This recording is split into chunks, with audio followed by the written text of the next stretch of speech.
नमस्कार, क्यूवाइब नेटवर्क में आपका स्वागत है। मैं हूं अजय मिश्रा और आज हम बात करेंगे 21 मिलियन डॉलर की उस एड की जिसकी वजह से चर्चाओं का बाजार गर्म हो गया है। जी हां, यूएसएआईडी यानी कि United States Aid for International Development जो बॉडी है,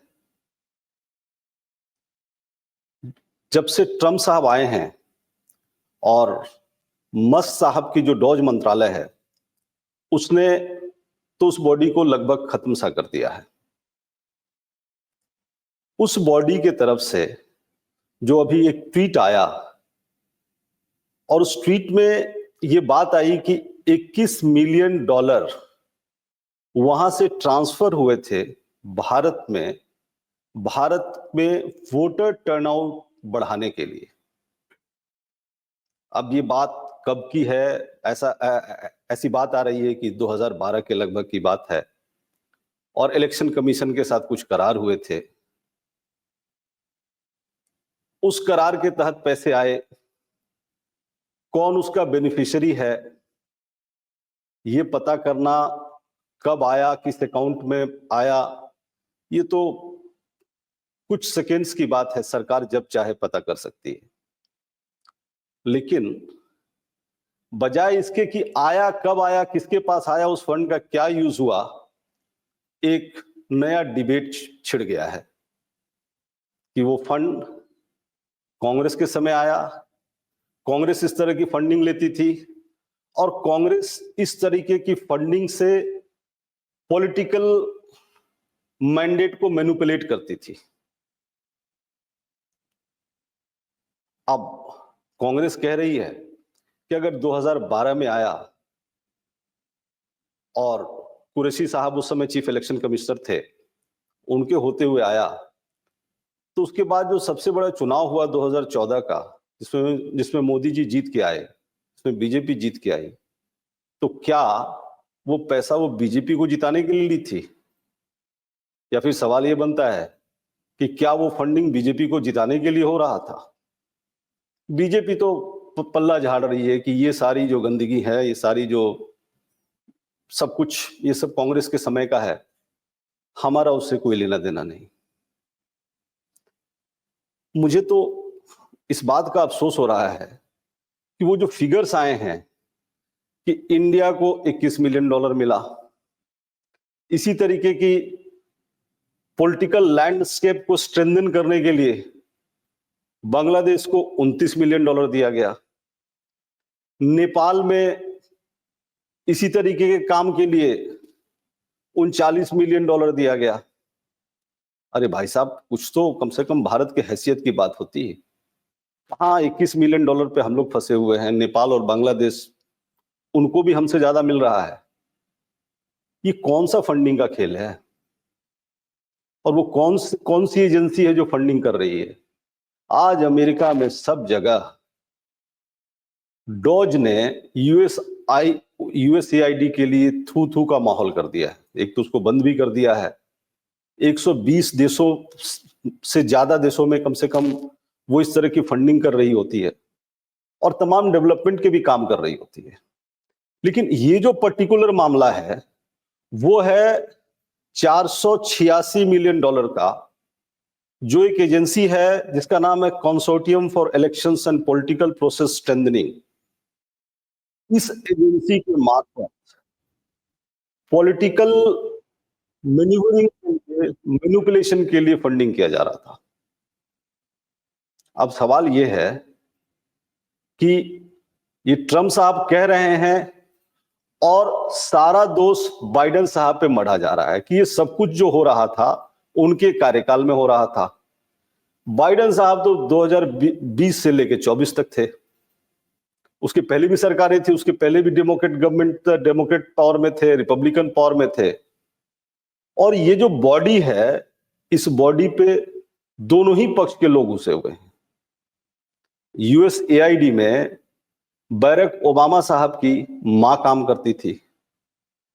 यूएसएआईडी में 2001 से 9 के बीच जब जॉर्ज बुश राष्ट्रपति थे तो उनके उपराष्ट्रपति 8 साल तक उनके साथ उपराष्ट्रपति रहे डिक चेनी साहब भी उसके लिए काम करते थे।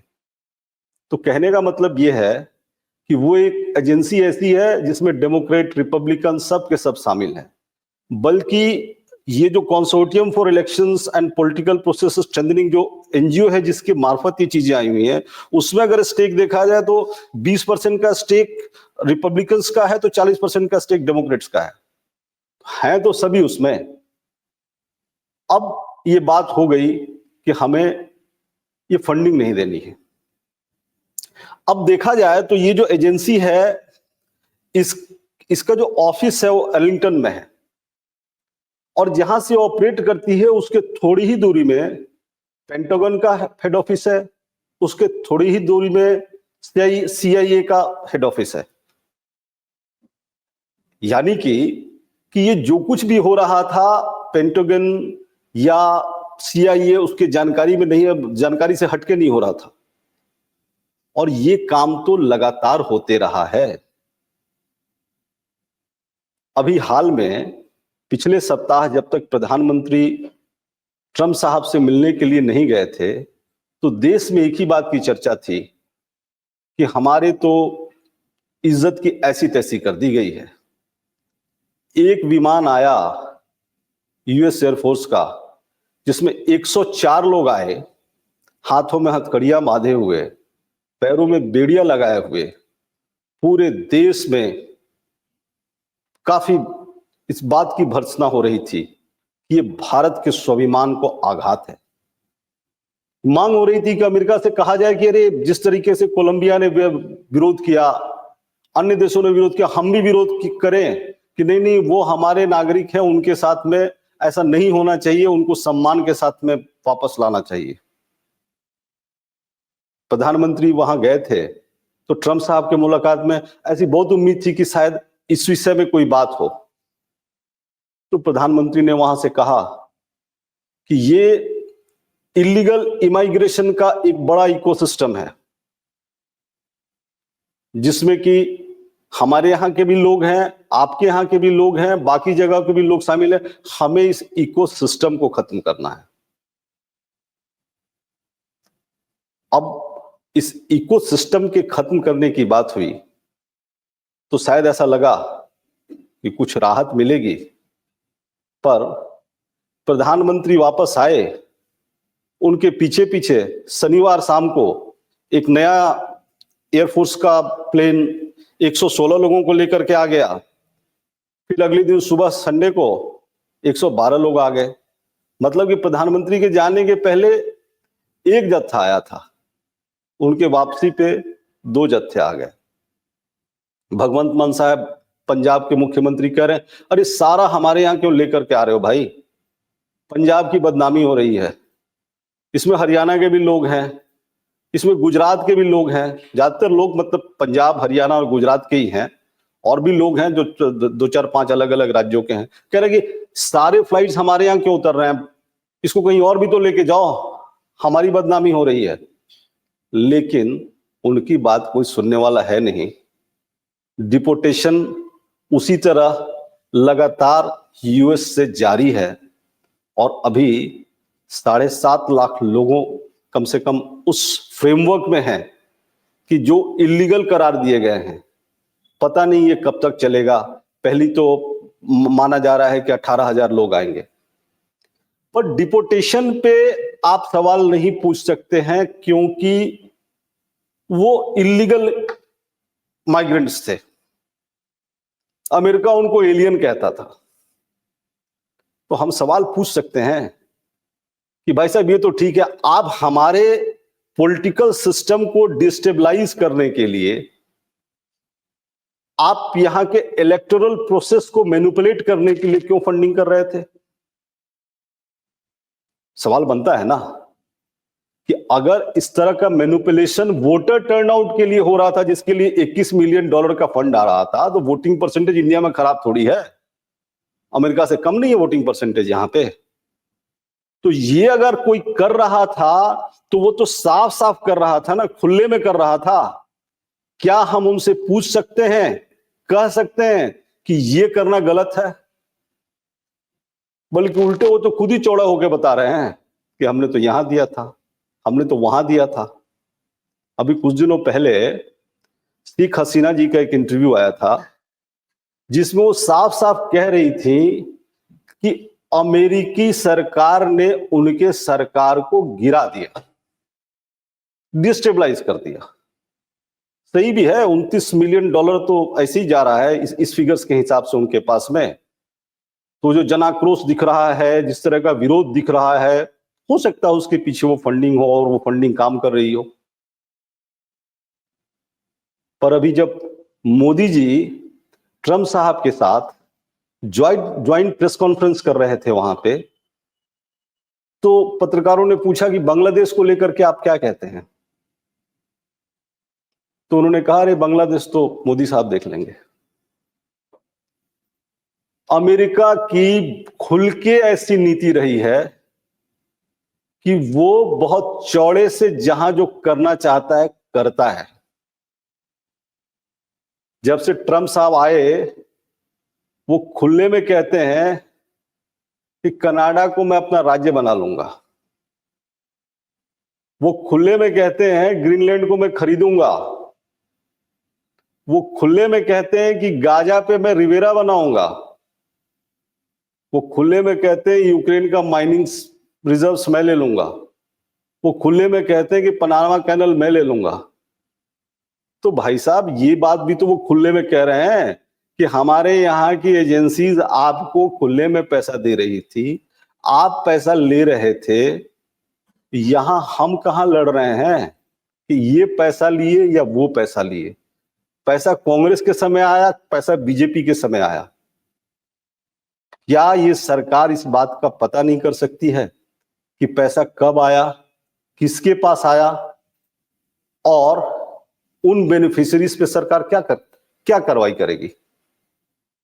और अगर है तो सरकार को पूछना चाहिए ना कि आप हमारे प्रोसेस को डिस्टेबलाइज करने के लिए, मैनिपुलेट करने के लिए आप इस तरह की फंडिंग क्यों करते हैं? पर यह संभव नहीं है। संभव इसलिए नहीं है कि जो पुराना ग्लोबल ऑर्डर था और एक जो नया ग्लोबल ऑर्डर है, दोनों में ही वो तुलसीदास जी जो लिख के गए हैं ना कि समर्थ को न दोष गोसाई, कि जो सामर्थ्यवान है उस पे तो कोई दोष ही नहीं लगता है। सामर्थ्यवान आज ट्रंप साहब और इलन मस्क जी हैं, तो उन्होंने उस डिपार्टमेंट को ही बंद कर दिया। कल तक सभी सरकारें उस डिपार्टमेंट को चला रही थी। सामर्थ्यवान मस्क साहब हैं, तो मस्क साहब के साथ में प्रधानमंत्री की उनके फैमिली के साथ एक पर्सनल मीटिंग हुई ब्लेयर हाउस में, जिसको लेकर ट्रंप साहब ने भी कहा कि वो बिजनेसमैन हैं, वो तो मिल सकते हैं और बिजनेस इंटरेस्ट की बात कर सकते हैं। और मस्क साहब के जो बिजनेस इंटरेस्ट है इंडिया में, वो बिजनेस इंटरेस्ट उनकी टेस्ला के कार्स के लिए है, उनके स्टारलिंक प्रोजेक्ट के लिए है। उससे हमारी ऑटो इंडस्ट्री और टेलीकॉम इंडस्ट्री घबराई हुई है। लेकिन मस्क साहब ने अगर मन बना लिया है यहां आने के लिए, तो उनको रोक पाएंगे क्या हम? दोस्तों, $130 बिलियन का व्यापार है इंडिया के साथ में यूएस का, जिसे हम टारगेट कर रहे हैं कि 2030 तक हम $300 बिलियन पे लेके जाएंगे। उसमें $21 मिलियन की फंडिंग आज के कुछ साल पहले हुई, कहां हुई, इसको लेकर के बवाल मचा हुआ है। मस्क साहब और ट्रंप साहब ऑल पावरफुल हैं और उनसे सवाल पूछने की स्थिति हमारी नहीं है। अभी जब प्रधानमंत्री यूएस में थे और उनके वापसी के बाद भी अमेरिका हमें F-35 देने की बात कर रहा है, उसको लेकर के काफी उत्साह का माहौल था। अरे F-35 तो बहुत ही मॉडर्न जेट है और उसके आ जाने से अपने एयरफोर्स के फ्लीट में ये फायदा होगा, वो फायदा होगा। और उधर मस्त साहब ने कह दिया कि इससे तो बेकार कुछ है ही नहीं, इसमें तो पैसा लगाना भी बेकार है, ये काम के दृष्टि से भी अपना जो चाहिए वो नहीं कर पाएगा और बहुत ही ओवर प्राइस्ड है। मतलब कि जो ट्रम्प साहब भारत को बेच रहे हैं, जो डील दे रहे हैं, उसी डील के खिलाफ सीधे सीधे मस्त साहब कह रहे हैं, पर वो कह सकते हैं। और जैसे मस्त साहब कह सकते हैं वैसे ही अमेरिका कह सकता है, कह नहीं कर सकता है। उसने 21 मिलियन डॉलर दिए हैं, वो 210 मिलियन डॉलर दे सकता है। न हम उससे कोई सवाल पूछ सकते हैं और न वो बाध्य है हमें जवाब देने के लिए। हम आप सब जानते हैं कि ये पैसा आया होगा तो किसके पास गया होगा, उस पैसे का क्या उपयोग हुआ होगा, सरकार भी जान रही है, ऑपोजिशन भी जान रही है, पर कहेगा कोई नहीं। बस चर्चा का बाजार गर्म रहेगा और उन चर्चाओं के बीच कुछ जो अहम चर्चाएं हैं वो दब जाएंगी। लोग भूल जाएंगे कि इस बीच में कौन सी बड़ी घटना हुई जिसका कहीं उल्लेख नहीं हो रहा है। पर ऐसा ही है, ऐसा ही होता है। समर्थ होना दोष गोसाई। आज बस इतना ही।